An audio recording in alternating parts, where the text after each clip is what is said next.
Amis d'Ivoire TV, bonsoir. Je voudrais une fois de plus vous saluer et vous remercier pour votre fidélité à notre télé. Aujourd'hui, à Question un expert, nous avons un frère. Un frère qui est un expert dans le programme de réinsertion en Côte d'Ivoire. C'est quelqu'un que vous connaissez, que vous avez déjà entendu plusieurs fois ici, sur les grandes interviews de Germain Kwasi, où il nous parlait, et c'était bien avant les campagnes, bien avant les élections, et même après, pendant la crise post-électorale. C'est M. Keyi Edouard. M. Keyi Edouard, bonsoir. Bonsoir. Merci d'avoir accepté notre invitation.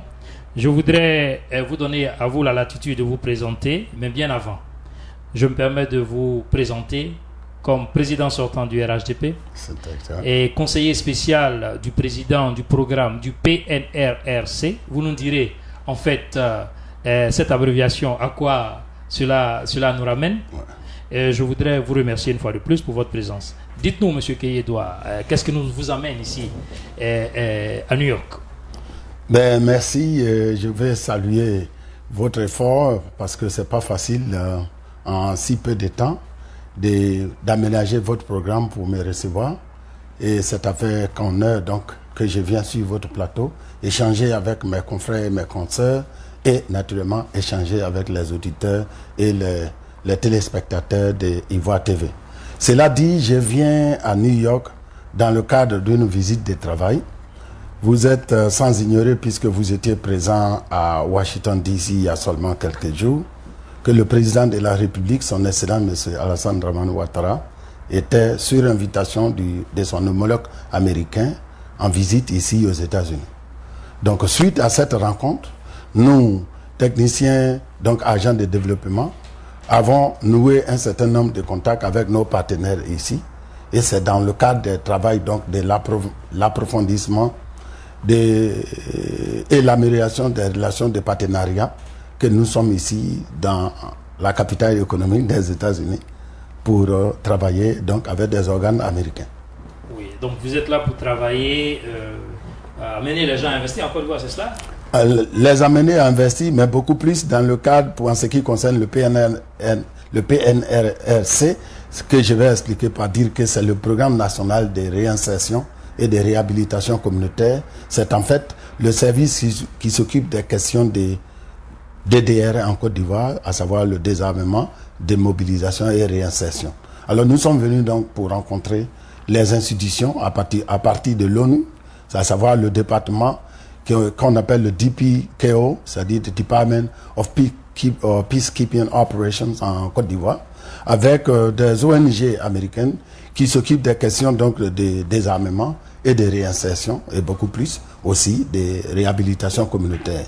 Nous sommes donc venus pour travailler avec eux dans la prévision de leur année fiscale qui commence en septembre, afin que la Côte d'Ivoire, qu'ils ont tant soutenu, ait une place de choix dans leur politique de développement et d'aide internationale pour 2011-2012. Merci M. Keyi Edouard. Nous reviendrons sur ce sujet. Vous savez que vous êtes le président sortant du RHDP. On ne peut donc pas vous avoir et ne pas parler du RHDP. Et nous savons que depuis un certain temps, vous n'êtes pas là. Vous êtes en fonction maintenant à Abidjan. Tout à fait. Et le RHDP, le mandat de M. Keyi Edouard arriver à la fin. Qu'est-ce qu'il en est réellement? Vous me donnez là l'opportunité de saluer tous mes frères et toutes mes sœurs qui, durant mon absence qui a duré quand même maintenant 9 mois, ont su prendre notre rêve et notre ambition et gérer notre action commune dans le cadre donc de notre coalition politique, le Rassemblement des oufouettistes pour la démocratie et la paix. Prendre donc à bras le corps les activités que nous avions initiées et faire en sorte que ces activités-là connaissent un succès. Le succès qui a été couronné par la victoire de notre candidat ici aux États-Unis au deuxième tour des élections, aussi bien au premier qu'au deuxième tour d'ailleurs des élections. Je vais donc saluer tous ces camarades, en particulier ceux qui étaient membres du bureau fédéral du RHDP, à commencer par celle qui a assuré mon intérim, Madame Kadi Dosso. En tout cas, après donc quelques mois et en ce qui me concerne quelques années de travail, ma fonction a pris techniquement fin en fin juin 2011.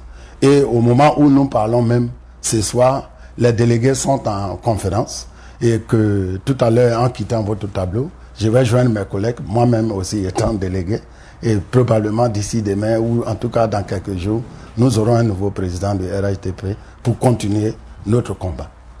Je ne veux pas rentrer dans la polémique, mais vous me mettez sur le terrain. Je sais que j'ai ici une information venant des délégués. Quand vous parlez des délégués, vous parlez des délégués des partis politiques. C'est exact. Oui. Le RDR dont vous êtes membre. Ouais, et je pense délégué. que vous êtes le délégué général adjoint. C'est exact. C'est exact. Voilà. Et le PDCI-RDA, et les autres partis, le MFA et l'UDPCI. C'est les 4 partis qui forment la plateforme du RHDP. Et j'ai en face de moi ici une information disant que le 10 janvier 2011, un courrier email venant de M. Mamadou Koné du RDR, qui serait un des responsables du RDR, aurait demandé aux délégués des partis membres du RHDP de fournir le bureau du RHDP USA à l'image des autres, je dirais, des autres pays de l'Europe et à l'image de ce qui se passe en Côte d'Ivoire. Et à l'issue de cela, les délégués se sont réunis, je veux parler des délégués du PDCI, du RDR, se sont réunis et ont fourni un bureau parce qu'ils avaient initialement décidé de restructurer le RHDP parce que vous étiez absent, c'est cela. Et à ce que nous savons, c'est de leur responsabilité, et comme ça se passe à Abidjan. Donc je comprends pas pourquoi est-ce qu'aujourd'hui encore il y a des délégués, donc vous parlez de ces mêmes délégués qui sont en réunion en train de véritablement dégager un bureau qui se présentera demain. Je voudrais que vous puissiez nous orienter un peu là-dessus pour qu'on puisse passer aux choses qui sont essentielles. Merci. J'ai souri parce que vous-même, vous l'avez dit d'entrée, hein, que bon, c'est un peu une situation un peu confuse. En fait, là où il ne fallait pas la confusion, je crois entendre à travers votre explication un genre de confusion. Mais comme nous sommes aux États-Unis, je dirais, let me set the record straight. Le RHDP est constitué de 4 partis. Aux États-Unis, le délégué général du MFA s'appelle M. Aka Désiré. Le délégué général de l'UDPCI s'appelle M. Zwandé Darius. Il y a plusieurs délégués au PDCI et il y a 3 délégués, à savoir un délégué général et 2 délégués généraux adjoints nommés par décret présidentiel. Et au niveau du RDR, il y a M. Enza Kamara, M. Keyi Edouard et M. Abdou Touré. En tout cas, à aucun moment, alors là, à aucun moment, les délégués du RHDP se sont réunis pour élire un président, puisqu'ils sont des savants. Ils savent qu'on a élu un bureau qui fonctionnait jusqu'au 30 juin 2011. Donc en janvier, il n'y avait pas de séance électorale. Peut-être que des gens se sont réunis, comme vous avez dit, vous avez parlé des emails. En tout cas, c'est un document dont je n'ai pas connaissance. Encore qu'au niveau du RDA à Abidjan, comme je n'ai pas vu votre email, il n'y a aucun responsable national du nom de Mamadou Koné. Et même s'il y avait un responsable, le RDA n'a aucune autorité à écrire au RHDP pour prendre des décisions politiques et administratives. Donc vraiment, c'est un courrier peut-être monté de toutes pièces. Si vraiment il y en a un qui est passé par votre courriel, peut-être que c'est sorti de votre spam. Sinon, ce n'est pas réel. La réalité, c'est qu'au moment où nous parlons, les délégués des partis dont j'ai cité les noms sont en réunion et que c'est maintenant, parce que mon mandat est terminé, qu'ils mettront en place donc le nouveau bureau. Excusez-moi, je ne veux pas polémiquer là-dessus, mais je vous pose une question précise. Oui. Le RHDP USA fonctionne-t-il à l'image du RHDP Côte d'Ivoire? Exactement, oui.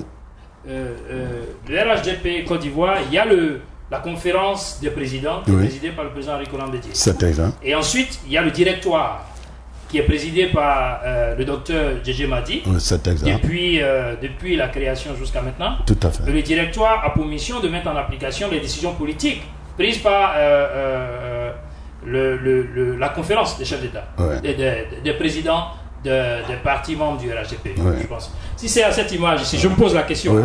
Si les délégués, les partis politiques sont représentés ici par les délégués, qui eux vous mandatent, je pense, c'est cela. Tout à fait, tout à Parce fait. que vous, pour que vous soyez président du RHDP, vous avez été mandaté par votre parti. C'est ça, exact. Donc par le délégué général, c'est ce que vous avez dit. M. Enza qui était délégué général, c'est cela. Je pense, hein, vous me rectifiez si c'est faux. Bon, lorsque vous aurez fini, je veux que vous finissiez. Et les autres partis, les autres membres sont mandatés par les différents délégués. Et donc c'est ça le directoire, je pense, je me pose la question. Oui, exactement. allez-y. Parce qu'en fait, la confusion qui coule ici, c'est que l'impression que nous avons, c'est que le RHDP USA a une fonction différente du RHDP Côte d'Ivoire. Parce qu'au RHDP Côte d'Ivoire, il y a la conférence des présidents des partis politiques et il y a le directoire qui a pour rôle de la mise en application des décisions politiques de la conférence. Ici, l'impression qui se dégage de cette confusion, c'est qu'il y a une sorte de conflit d'influentiel. Nous allons passer là-dessus pour revenir aux choses plus importantes, c'est-à-dire votre rôle et essentiellement ce que nous attendons du président Alassane Draman Ouattara. Mais véritablement, expliquez-nous pour que nous puissions voir clair dans cette affaire. Okay. Parce que nous avons ici un RHDP qui est constitué de délégués. M. Enza qui est président, le délégué du PDCI, M. Robert Sea qui est vice-président, et les autres délégués sont membres. À la suite de cette note, ce courrier email du 10 janvier 2011 de M. Kone Mamadou que vous ne reconnaissez pas, ou du moins, voilà.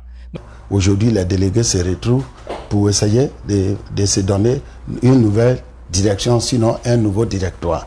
Maintenant, la réunion de janvier dont vous parlez, je vous l'ai dit tout à l'heure, le email de janvier, vous avez cité le délégué Enza Kamara et vous avez cité le délégué Sea. C'est 2 délégués sur 9. Et c'est 2 délégués de 2 partis sur 9, l'ensemble des délégués aussi aux États-Unis. D'abord, 9 délégués. C'est-à-dire l'ensemble des délégués des 4 partis membres. Maintenant, 9, c'est-à-dire que certains partis, comme le RDR par exemple, en a 3, d'autres en ont 1, tels que le MFA ou l'UDPCI. Okay, pour éviter. 5, et donc, si vous prenez maintenant, le PDCI en a 4, et puis nous en avons 3, et les 2 autres en ont 2, ça fait un total de 9. Maintenant, ça c'est nommé par les partis. Maintenant, si vous prenez le total des délégués, je vous l'ai dit, et vous allez le constater si vous lisez le email, à moins que ça soit un email fictif. Il n'y a jamais eu de réunion des délégués en janvier. Moi-même en étant un. Ok? Jamais. Maintenant, si vous vérifiez ce soir, vous verrez, et si vous vérifiez aussi le rapport dont vous parlez, M. Enza Kamara et M. Sea Robert n'ont aucun pouvoir pour prendre une décision qui implique l'ensemble du RHDP aux États-Unis. Parce qu'il y a 4 partis politiques. Oui. Vous n'avez pas cité le MFA, vous n'avez pas cité l'UDPCI. Bref, je ne vais pas entrer dans votre polémique. Ce que j'ai pu vous dire, s'il vous plaît. Oui, les noms qu'ils vous ont donnés, mais justement, ces noms-là ne sont pas... Non, j'ai cité les noms comme ça. Hein. Oui, c'est pourquoi... Je sais que monsieur le président de l'UDPCI... Il est passé sur votre tableau, et votre émission ici, et il vous a dit clairement, si vous vérifiez vos rapports, qu'il n'a jamais été associé à cette émission. Le monsieur Darius, vous pouvez l'appeler maintenant. Pourquoi vous et moi on évite d'entrer dans une polémique inutile? Ouais, parce que je vois que peut-être que vous voulez... Non, je veux qu'on s'entende. Je veux juste comprendre. Ok, et voilà, je vous dis que c'est 4 partis politiques qui forment le RHDP. Oui, sur 4. Et les 4 ne se sont jamais retrouvés en janvier pour changer un bureau. Voilà la vérité. Et donc ce soir, les 4 partis se retrouvent pour changer le bureau. Et personne aux États-Unis, y compris M. Enza Kamara et M. Sea Robert, ne peut me dire le contraire. Personne. Voilà. Merci. On peut avancer. Donc on peut avancer maintenant. Merci monsieur le conseiller du PNRRC. Vous allez nous expliquer véritablement ce que cela veut dire et ce que le rôle que ce programme joue en Côte d'Ivoire. Et permettez-moi, très rapidement, je ne peux pas ne pas vous poser cette question. Vous avez dit tout à l'heure que les délégués se réunissent maintenant pour pouvoir élire le nouveau bureau. Et ça se passe maintenant. En principe, oui. Puisque je suis sur votre tableau, ce qui est sur la décision qui a été prise, c'est que ce soir, de 20h à 22h, nous avons la réunion des délégués, moi-même ayant été invité. Mais... Voilà, merci monsieur Edouard. Maintenant, dites-nous, aujourd'hui, monsieur le chef de l'État, le chef de l'État, le président de la République, le docteur Alassane Dramane Ouattara, a pris une décision qui nous effraie, nous. Vous savez de quoi je parle. Il a, la semaine dernière, il a démis le directeur général de la télévision. Et selon ce qui se trame, c'est qu'il aurait fait parce qu'il n'a pas eu une couverture de son arrivée, du retour de sa mission aux États-Unis. Qu'est-ce qu'il en est réellement? Vous qui venez de là-bas, hein? Vous êtes là à la suite de la mission qu'il a faite ici. Vous venez de la Côte d'Ivoire. Donc dites-nous en réalité qu'est-ce qu'il en est et qu'est-ce qui justifie cette réaction brusque, alors que nous savons ici aux États-Unis que pour prendre une telle réaction, il faut véritablement entendre. Décidément, vous aimez bien la polémique. Allons-y. Non, je vous pose la question. Je comprends. Vous venez d'arriver tout fraîchement, donc vous avez les bonnes informations. Je l'ai dit juste pour me permettre de commencer. Oui. Sinon, ce n'est pas une polémique entre vous et moi. Vous avez dit que vous êtes effrayé. Si avoir un leader qui à un moment donné fait des analyses et apporte des corrections managériales à sa gestion vous effraie, alors vous y êtes pour de longues nuits avec M. Alassane Ouattara. Oui, M. Ouattara, sa réputation et son record montrent que c'est un homme qui prend des décisions à partir de faits avérés et établis et qui les prend lorsqu'elles s'imposent. Oui. Ce n'est pas quelqu'un qui frémit et qui prend des décisions. Je vais vous donner quelques-unes. Vous avez vu celles qui sont courtes. Moi, je vais vous dire celles qui sont longues. M. Ouattara a dit, je suis candidat aux élections de Côte d'Ivoire, aux élections présidentielles. C'est une décision. Ça a pris tout le temps que ça voulait. Il a été candidat et il a gagné les élections. C'est un monsieur qui prend des décisions profondes. Je ne vais pas aller en ajouter à la polémique parce que vous avez dit, oui, monsieur Brou Aka Pascal, qui est un ami. Je lui ai parlé à 16h aujourd'hui, qui est un ami à moi, un ami personnel. Dans la préparation de l'émission, oui, dit ça, tout à fait. Okay. Je ne parle pas des décisions courageuses du chef de l'État. Je pose une question précise. Parce que selon les informations qui nous viennent, c'est que la décision a été brusque. Je veux comprendre. Pour comprendre un homme, il faut comprendre son histoire. On ne comprend pas un homme par des informations qui vous conviennent, qui vous parviennent. S'il vous plaît. Oui. C'est pourquoi je vais établir la base pour qu'on avance. Je vous ai parlé de la méthode et du mode opératoire des décisions de M. Ouattara. C'est pour vous aider. La prochaine fois que vous aurez des informations, que vous dites attention, ce monsieur-là, ce n'est pas un homme qui prend des décisions hâtives. Si M. Ouattara a signé un décret pour démettre M. Brou Aka Pascal, qui a déposé ses valises au Golfe dès les premiers jours de décembre et qui est sorti avec nous après donc l'arrestation de M. Babo, croyez-moi, il y a des raisons. Ce ne sont pas des raisons farfelues. Maintenant, M. Ouattara, dans tous les cas, en tant que président de la République, en nommant M. Brou Aka Pascal, avait des raisons. Personne ne s'était interrogé pourquoi il avait choisi. S'il le démet aujourd'hui, il a des raisons. Maintenant, attendez. Je sais que la presse aime la sensation. Attendez que les premières informations passent et que peut-être d'ici 1 mois, 2 mois, vous ayez d'autres informations. Mais si vous voulez vous accrocher aux ondits, vous allez devenir une presse à sensation. Non, monsieur Kei Edouard, je vous pose la question parce que je ne m'accroche pas à ce qui est dit. Je dis les informations qui nous reviennent sont telles que la décision a été prise. Qu'est-ce qu'il en est réellement? Vous n'avez peut-être pas ma réponse. Voilà. En plus, je ne peux pas vous répondre, mais je vous parle de la méthodologie, de la manière dont M. Ouattara prend ses décisions. Nous avons apprécié le travail du président Alassane Dramane Ouattara. Nous l'avons suivi, ce monsieur.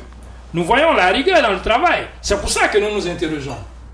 Tout à fait. C'est pour ça que nous nous interrogeons. Et vous venez d'arriver. Nous savons que vous avez été très proche de lui.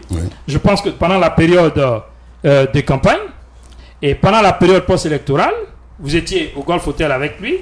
Nous savons que vous avez été nommé aujourd'hui dans un programme qui est essentiel dans ce qu'il entreprend. Donc nous nous disons que vous devez être dans le secret de Dieu. Maintenant, si vous n'avez pas ma réponse, je comprendrai. Mais je viens pour savoir si vous l'avez. Je vous l'ai dit encore une fois que M. Ouattara a pris une décision administrative concernant un agent d'un service d'État. Et M. Ouattara, tel que je le connais, naturellement, je suis venu avec lui aux États-Unis. Je suis resté dans le cadre donc des rencontres dont je vous ai parlé tantôt. Je ne suis pas encore entré pour aller m'informer des, si vous voulez, du dossier qui a servi de base. Mais je vous parle de l'esprit et, si vous voulez, des dispositions d'esprit de M. Ouattara dans ses prises de décision. Voilà ce dont j'ai parlé. Mais en tout cas, pour ce qui concerne les détails, moi, je ne les ai pas, étant donné que j'étais aux États-Unis au moment où il les prenait. Mais tel que je connais mon président, il ne prend pas de décision à la hâte. On n'en avions jamais dit cela. Merci, M.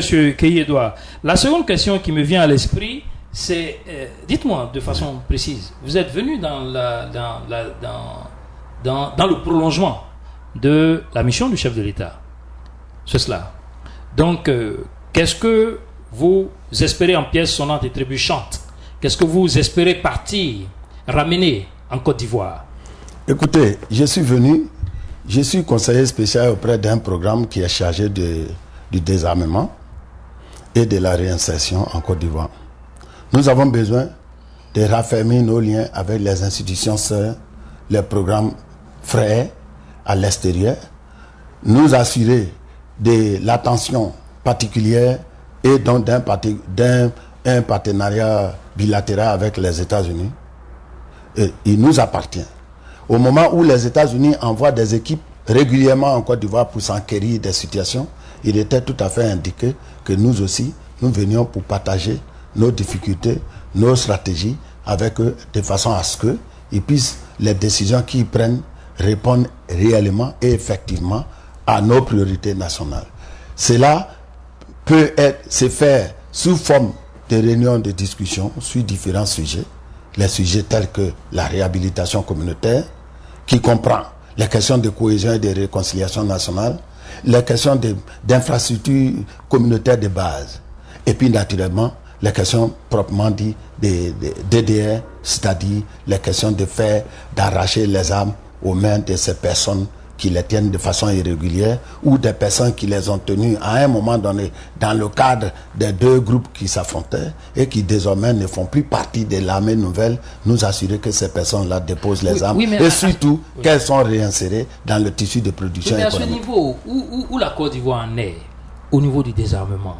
Où on en est? Parce que nous savions qu'il y avait le phénomène des milices ici, et votre rôle à vous, en fonction à vous écouter, votre rôle c'est de pouvoir retirer les armes à ces milices et essayer de les réinsérer dans la société, dans le tissu social. Et où nous en sommes réellement, de façon concrète? Le désarmement en Côte d'Ivoire est un désarmement un peu particulier. Vous savez, le désarmement, le DDR classique, c'est-à-dire le programme de désarmement, de mobilisation et réinsertion, de façon classique, on a une rébellion opposée à un État, on désarme la rébellion, on renforce les capacités de l'armée, on réinsère les éléments de la rébellion. Mais le DDR en Côte d'Ivoire a ceci de particulier. Il a reconnu deux états-majors. L'état-major des forces armées des forces nouvelles et l'état-major des forces de défense et de sécurité de Côte d'Ivoire. De ce fait, ce désarmement prenait aussi en compte la formulation d'une nouvelle armée qui était confiée au président qui serait élu après les élections, ce qui a été fait d'ailleurs le 17 mars par le président élu, en créant donc par ordonnance les forces républicaines de Côte d'Ivoire. Il s'agit pour nous maintenant de faire en sorte que les éléments des deux états-majors qui étaient prédéfinis pour faire partie de cette nouvelle armée-là, que leurs effectifs soient revus et qu'ils soient intégrés donc dans l'armée et à terme en caserne.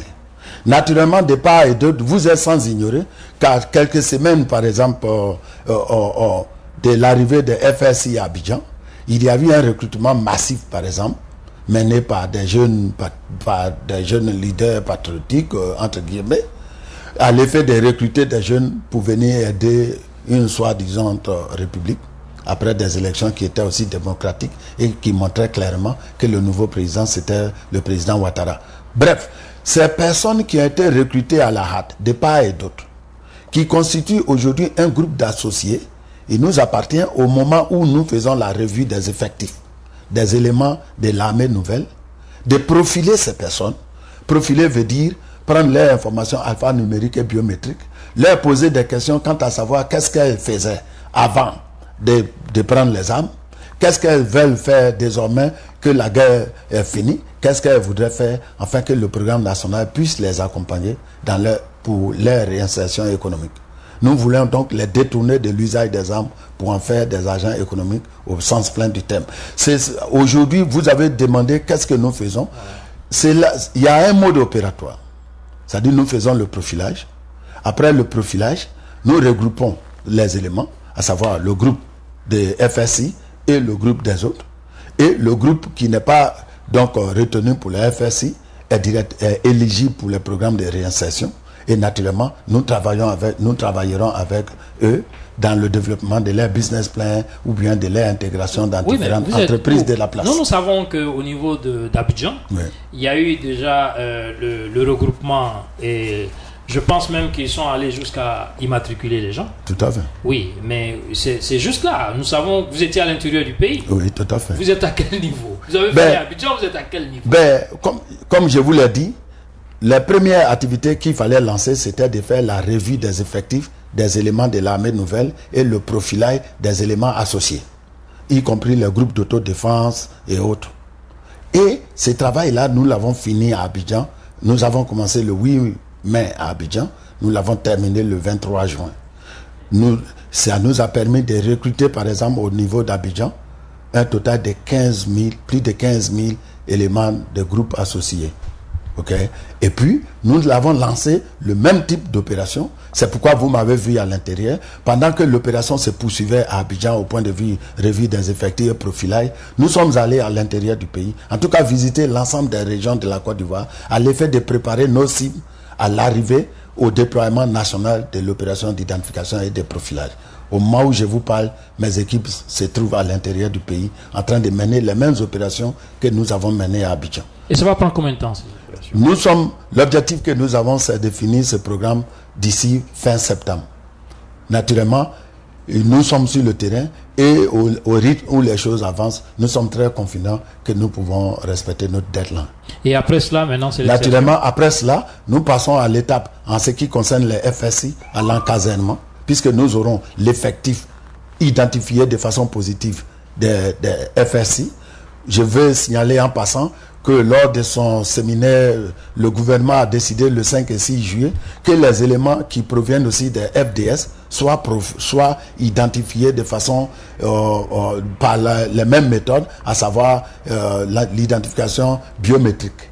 Donc cette opération également sera combinée et à terme, nous aurons donc une armée qui est identifiée avec des informations alphanumériques et biométriques et nous aurons un pool de jeunes, de personnes associées éligibles au programme de réinsertion. Oui, j'ai une question qui me vient à l'esprit, M. Kéyé-Edouard. Est-ce à dire que nous allons avoir les FSI dans les rues d'Abidjan jusqu'à fin septembre? Parce que vous avez aujourd'hui, si vous allez dans les rues d'Abidjan, vous verrez de moins en moins de FSI, parce qu'au fur et à mesure, l'État est une entité dynamique. Nous n'allons pas attendre de finir d'identifier l'ensemble des FSI avant que la police commence à travailler. Sûrement, j'ai vu même à travers vos reportages l'installation des policiers qui a été faite avec le ministre d'État, ministre de l'Intérieur. Donc, au fur et à mesure que les unités sont prêtes, elles prennent, surtout en ce qui concerne les unités comme on appelle, de sécurité usuelle, à savoir la police et la gendarmerie, ces unités-là prennent leurs positions au fur et à mesure. L'opération concerne l'encadrement de l'armée. Et cette opération, au fur et à mesure que les DERA tombent, les décisions sont prises au niveau des différents services concernés. Naturellement, au niveau du ministère de la Défense, au niveau de l'état-major général des FSI, ces décisions sont prises. Ce que nous faisons, c'est de constituer une base de données qui permettent de prendre des décisions politiques, mais les prises de décisions se font au fur et à mesure et n'attendent pas. Merci M. Gueye-Edouard. Amis d'Ivoire TV, je voudrais vous rappeler que nous sommes avec M. Gueye-Edouard, qui est conseiller spécial du président du programme national de réinsertion et de réhabilitation communautaire, qui est ici dans le cadre de son travail et qui nous a fait l'amitié de venir nous parler un peu, je dirais un peu du RHDP, pour pouvoir alimenter encore la polémique, et qui est là aussi pour nous donner sa vision de ce que le président Alassane Dramane Ouattara fait et ce que nous tous nous devons attendre de ce chef d'État qui nous inspire confiance et amitié. Je voudrais vous inviter, vous dire que vous pouvez participer à l'émission en appelant le 712 432 0900 et le code c'est le 22 49 43. Monsieur Gueye-Edouard, oui. Dites-nous, aujourd'hui, vous qui êtes proche du président Alassane Dramane Ouattara, nous ne voyons pas trop la diaspora dans l'environnement du président Alassane Dramane Ouattara. Il n'y a pas de ministre qui vient de la diaspora. Et en dehors de vous, nous ne voyons pas quelqu'un qui est venu de la diaspora qui exerce un rôle auprès de lui. Dites-nous qu'est-ce qu'il en est en réalité. En fait, je souris parce que nous parlons d'une administration qui n'a que 90 à 120 jours hein, sur un total de 5 ans. Vous conviendrez avec moi que la diaspora a joué un rôle essentiel dans l'élection du président Alassane Dramane Ouattara. Tout à fait. Donc, je ne comprends pas. Expliquez-moi. Merci. En fait, je le dis juste pour situer les faits dans leur contexte. Nous sommes face à une jeune administration. Parlant même de diaspora, est-ce que vous savez que si vous prenez l'ensemble des gouvernements de Côte d'Ivoire, c'est le premier gouvernement de diaspora. Hein? M. Ouattara est parti de la Côte d'Ivoire à l'âge de 20 ans. Il est retourné dernièrement pour prendre poste. Parce que diaspora pour diaspora, il ne faudrait pas qu'on essaye de distribuer. Si vous me permettez de distinguer entre la diaspora, son ministre de plan et de développement, mon frère Mabri Touakeuse, qui représentait, il n'y a pas longtemps, un parti politique à Washington DC. J'ai failli dire ici, j'oublie que je suis à New York. Moi, je suis de Washington. Hein. Et vous verrez très bientôt, d'ailleurs, ici à New York, que des personnes de la diaspora qui ont été nommées dans le cadre des activités de diplomatie et de représentation de la Côte d'Ivoire prendre responsabilité ici. Je ne vais pas donner la primaire sur votre chaîne. Pourquoi pas? C'est pour ça que je vous pose des questions. Je préfère que les personnes concernées vous le disent. Mais vous verrez des cadres ivoiriens qui vont très bientôt s'installer ici à New York pour travailler pour le compte de l'État. Des cadres qui sont essentiellement, amis, je dirais en tout, des résidents des États-Unis qui vont travailler ici pour le compte de leur parti. Maintenant, parlons au niveau du gouvernement. Au niveau du gouvernement, nous sommes très heureux de savoir que la politique nationale est un métier. Je n'oublie pas l'effort de la diaspora, puisque moi-même j'étais ici jusqu'en octobre. Je sais combien de marches, combien de rendez-vous de lobby nous avons fait ici. Et il est de même pour mes frères de France, d'Italie, même de l'Afrique du Sud, parce qu'il y a la diaspora aussi en Afrique. Et j'en passe. Mais vous savez, c'est aussi bien d'aller et d'apprendre la politique nationale auprès des gens. Je sais que c'est bien d'avoir un ministre qui sort fraîchement de la diaspora, qui est ministre. J'aurais souhaité qu'on en ait un, mais c'est pas aussi mauvais de retourner, apprendre un peu ce qui se passe dans son pays. Moi, ça faisait plus de 20 ans que j'ai fait le pays. Mais à cause de la position que j'ai occupée, je suis peut-être l'un des seuls de l'administration qui a fait les 19 régions de Côte d'Ivoire dans les 6 premières semaines de prise de pouvoir de M. Ouattara. C'est une expérience. Et ça vient tout grandissant. Je vous parle de ce qui va se passer très bientôt ici à New York, où des cadres de la diaspora ont été nommés. Ils vont venir exercer une fonction d'État ici. Donc, nous faisons notre entrée. Ce qui est déjà très encourageant par rapport aux 10 dernières années. Hein. Très encourageant. Donc, je comprends, vous auriez voulu que le gouvernement soit partagé entre la diaspora et les autochtones. Mais je dis que ce que nous sommes en train d'observer, la dynamique que nous observons n'est pas rien. Non, je vous donne un exemple. Nous avons eu un président qui a dit aux gens, pourquoi vous êtes ici et puis vous prenez les papiers des autres pour aller travailler. Une manière qui avait diminué de la diaspora. Mais vous avez aujourd'hui M. Ouattara qui vient et qui dit venez, qui a mis en place des différents programmes dans lesquels, en partant des États-Unis ou de la France, le jeune cadre ivoirien, le technocrate, peut postuler et entrer. Vous êtes sans ignorer qu'il y a seulement 3 semaines, le Premier ministre a ouvert son cabinet. Il a fait appel d'offres pour des positions de conseillers techniques. Il y a eu plus de 400 applications venues de la diaspora. Et j'ai rencontré un de ceux-là hier, lorsque j'étais au siège de l'ONU, qui a été appelé pour aller maintenant faire son interview physique. Donc voilà autant d'exemples qui montrent qu'aujourd'hui, la diaspora a une possibilité d'aller monnayer son talent ou ses ressources pour essayer de développer la Côte d'Ivoire. Et alors là, pour ceux qui ont des ressources à investir, je dis que Côte d'Ivoire is back. Merci. Je pense que vous avez véritablement dominé cette question. Mais je voudrais juste vous rappeler que M. Mabry Touakeus est venu de la Côte d'Ivoire ici en études et a représenté le PDCI. Je sais que c'est de ça que vous parlez. Oui. Mais il est ministre du plan parce qu'il était président d'un parti politique en Côte d'Ivoire. Je voudrais tirer votre attention sur ce fait-là. Je reviens maintenant à de façon concrète. Vous êtes originaire de l'ouest de la Côte d'Ivoire. C'est exact. Et nous savons que cette région a véritablement été la plus touchée durant la crise. Aujourd'hui, nous savons que dans l'ouest, des populations ont peur de revenir chez elles. Et des villages entiers ont été détruits. Qu'est-ce que votre programme fait, ou du moins, qu'est-ce qu'il est fait au niveau étatique pour pouvoir rassurer ces populations et les ramener? Le président Alassane Dramane Ouattara, quand il est venu ici, a situé un peu le monde sur son intransigeance pour sanctionner les coupables là-dessus. Mais je voudrais vous demander à vous, ce qui est fait de façon concrète pour que ces populations qui vivent aujourd'hui, selon les informations qui nous arrivent, encore dans la brousse, qui ont peur de venir au village, vous allez me rectifier si c'est faux, mais ce sont les informations que nous recevons ici. Qu'est-ce qui est fait de façon pratique pour que ces populations puissent revenir, pour garantir, je ne dirais pas garantir la sécurité, mais pour les rassurer, pour qu'elles puissent revenir chez elles?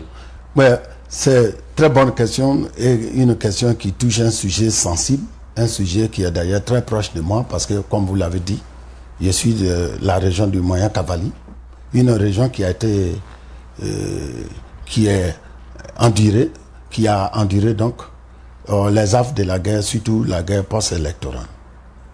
2 choses que j'aimerais dire. C'est que Alassane Dramane Ouattara est aux côtés des personnes qui souffrent. Alassane Dramane Ouattara est un homme qui hait la violence et la violation des droits de l'homme. Vous savez, il faut connaître un homme souvent avant de le juger. La Côte d'Ivoire est indépendante en 1960. En décembre, le 23 décembre 1960, la Côte d'Ivoire a signé les conventions de Genève. Ces conventions qui sont 4 au total, avec 3 additionnelles. Donc, si vous voulez, 7 grandes lois mondiales qui protègent les questions de violation des droits de l'homme. Que ce soit entre l'armée, lorsque un militaire est blessé en guerre et qu'il est couché, comment le traiter? Parce que aussi, même en guerre, il y a le respect des droits de l'homme. Les populations civiles prises dans l'étau des belligérants, que ce soit une guerre inter-État ou entre États différents. Ces dispositions de la Convention de Genève avaient été signées par la Côte d'Ivoire en décembre 1960. Vous savez, quand on signe un traité de ce niveau, c'est qu'on dit, on s'engage moralement. On dit, bon, je m'engage à les respecter. Mais si je les commets, je ne suis pas soumis à la loi. Parce que je n'ai pas ratifié. Lorsque M. Ouattara est devenu président du comité interministériel, avant d'être finalement à terme Premier ministre, c'est pendant cette période de sa présence que la Côte d'Ivoire a trouvé que, c'est vrai, il est intéressant de signer ces conventions de Genève, mais il est encore plus obligeant de les ratifier. Les ratifier, ça veut dire qu'aujourd'hui, ceux qui commettent ces crimes-là sont passibles de ces lois, de ces dispositions, de ces conventions. Ça, c'est quand M. Ouattara est retourné. Attends, la Côte d'Ivoire est indépendante en 1960, hein? Oui. Et ce n'est que 89-90 que nous avons ratifié. Dans la même période, pour montrer sa volonté à protéger le droit de l'homme. Vous savez que c'est la même période de la présence de M. Ouattara comme Premier ministre que la Côte d'Ivoire est retournée au multipartisme, qui garantissait les droits aussi des opposants. Donc voilà un homme dont l'histoire avec la Côte d'Ivoire est le symbole du retour du respect sous peine de punition. Donc du retour du respect des droits de l'homme sous peine de punition. Cet homme-là, aujourd'hui président de la République, ne peut pas être celui qui dit, bon, je vous ai fait ratifier il y a une vingtaine d'années là, ces lois, maintenant allez-y, commettez-les pour que vous alliez en prison. Et il a dit, si vous l'avez suivi, souvent de fois, il a dit qu'il ne ménagera aucune partie, que ce soit de son côté ou de tout autre côté que ce soit. Tous ceux qui violent les droits de l'homme seront soumis à la plénitude de cette loi. Donc, nous, en ce qui concerne nous, notre groupe, ce que nous avons fait pour répondre à votre question, qu'est-ce qui est fait sur le terrain, avant même de parler de Diokwe, dans le cadre de mon programme, et donc du côté RC, c'est-à-dire la réhabilitation communautaire, qui consiste donc la cohésion et la réconciliation, j'ai fait la région de Fresco à Méagui. C'est la route que les mercenaires libériens ont pris, leur fuite d'Abidjan vers le Libéria, pour aller apporter l'encouragement du gouvernement auprès de ces populations qui ont été endeuillées par les mercenaires libériens. J'ai vu le village de la sous-préfecture de Sago, où tu ne trouves que des vieilles personnes, ou des vieilles femmes, ou des vieils hommes, où plein de jeunes ont été tués. Des villages entiers, j'ai vu des... Oui, Monsieur Gaye, oui. Vous allez revenir là-dessus, mais il y a, nous avons un téléspectateur qui veut vous poser une question. Donc je voudrais que... c'est très intéressant ce que vous dites, parce que cela nous intéresse à plus d'un titre. Donc vous allez me permettre de prendre ce téléspectateur. Tout à fait. Et nous reviendrons sur ce sujet.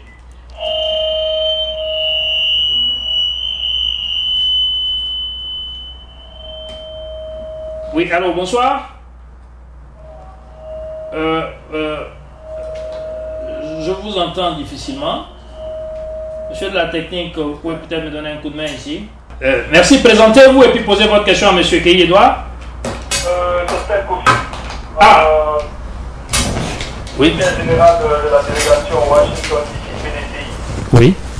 J'ai en fait 3 questions à poser à votre invité. Oui. Ma première question concerne le désarmement. Nous avons des élections qui sont prévues pour les élections législatives qui sont en principe prévues pour la fin de l'année ou avant. Alors j'aimerais savoir, est-ce que le désarmement sera effectif dans le Nord avant ces élections législatives? Ça c'est un. De deux. En ce qui concerne le profilement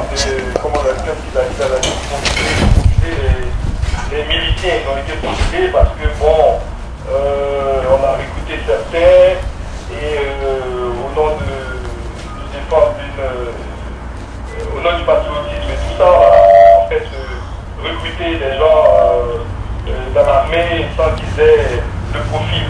Donc ils ont été profilés et dedans on a retenu certains et évité d'autres. Maintenant, j'aimerais savoir, le FRC?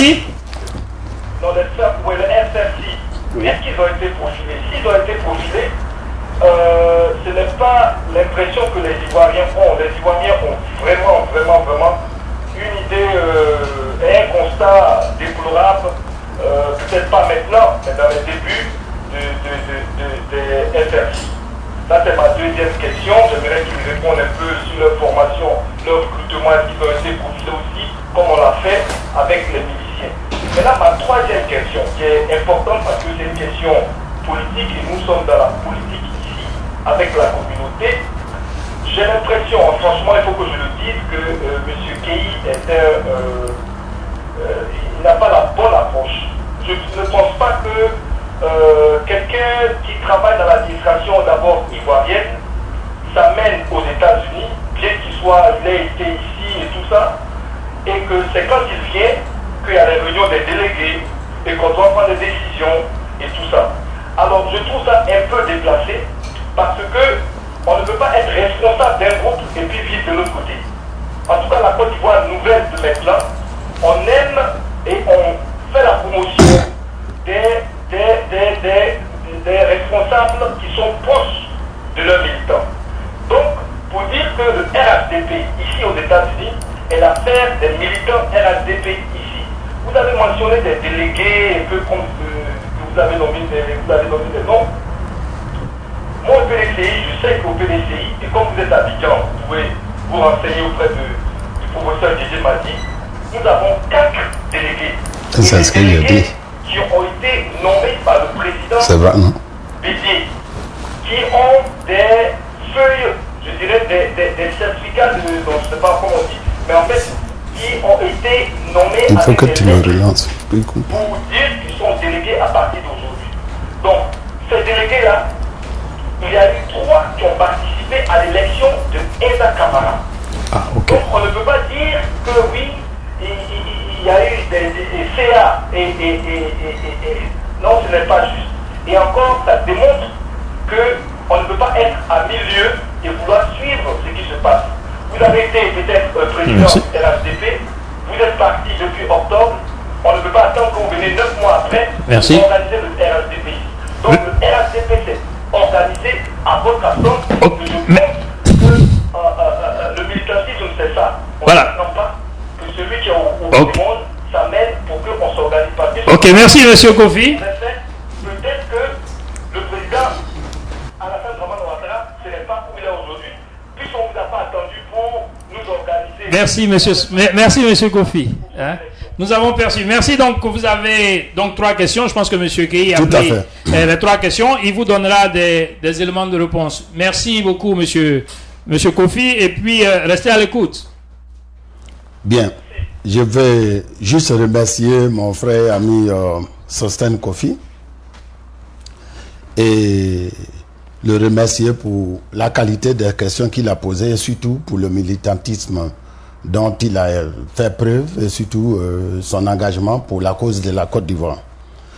Je vais commencer par sa dernière question. Je crois que lui et moi, on est sur la même page. Hein. Vous vous souvenez, j'ai dit que le PDCI a 4 délégués, n'est-ce pas? Oui. Donc, lui et moi, on s'entend bien là-dessus. Ce que j'ai dit, et qui est clair, c'est que le RHDP est constitué de 4 partis. Et ce sont les délégués des 4 partis-là qui prennent des décisions administratives ou politiques pour le compte de la coalition. Et ça, je sais que Kofi Sostène est d'accord avec moi. Merci, monsieur Gueye Edouard.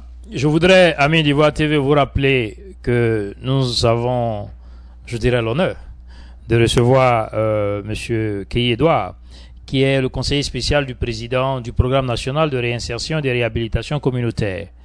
Il est venu dans le cadre de son travail et il nous a fait l'amitié de venir nous partager avec nous l'étendue de sa mission et la mission de ce programme et nous parler un peu du RHDP ici. Je voudrais donc vous remercier, monsieur Gueye Edouard. Je sais que vous nous avez dit que vous avez, tout à l'heure, vous deviez rejoindre les délégués du RHDP pour statuer, puisque vous êtes là. Sinon, vous avez été très très clair. Votre mandat est fini. Vous ne voulez pas influencer la politique américaine. Hein? Je veux dire la politique ivoirienne ici. Ouais, le message est très clair, mais nous savons que vous avez à les rejoindre. Nous voudrons donc vous remercier et vous demander de nous dire de façon concrète, parce que l'émission tire à sa fin, de façon concrète, parce que vous savez qu'il y a, dans la population ivoirienne, il y a 2 sortes, je dirais, de personnes. Il y a ces personnes qui sont inquiètes de la présidence du président Alassane Dramane Ouattara et il y a celles qui sont rassurées de la présidence de ce monsieur. Qu'est-ce que vous, c'est votre mot de fin, vous direz à ceux qui sont inquiets de la présidence du docteur Alassane Dramane Ouattara pour que ces personnes soient rassurées? Vous savez, notre pays vient de loin. Très peu de pays peuvent se flatter du palmarès que nous observons actuellement dans notre pays. C'est vrai, c'est malheureux de parler de palmarès lorsqu'on a plus de 3000 morts.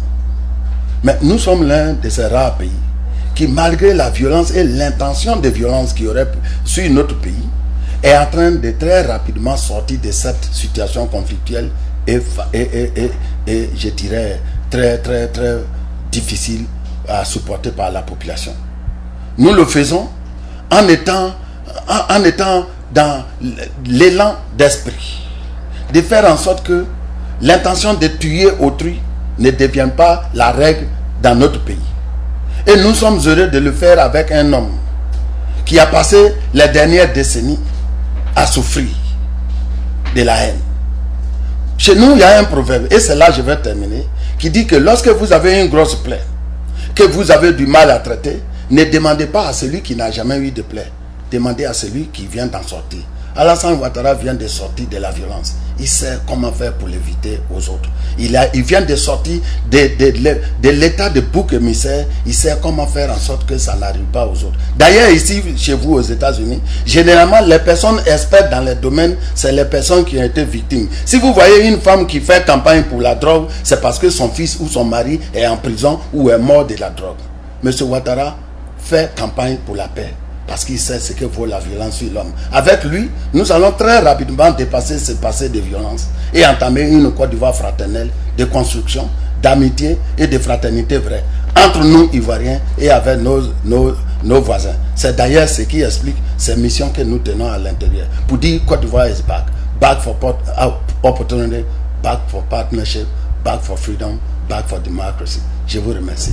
Merci, M. Keï Edouard. Je voudrais vous saluer et vous remercier pour ce temps que vous nous avez accordé, ce temps que nous avons forcé pour pouvoir tirer de votre programme que nous avons chargé. Merci. Amis d'Ivoire TV, je voudrais vous remercier pour votre fidélité à notre télé et vous dire à très bientôt. Merci et bonsoir. Vous l'avez découvert ici. Que vous avez découvert Ivoire TV. Ivoire TV.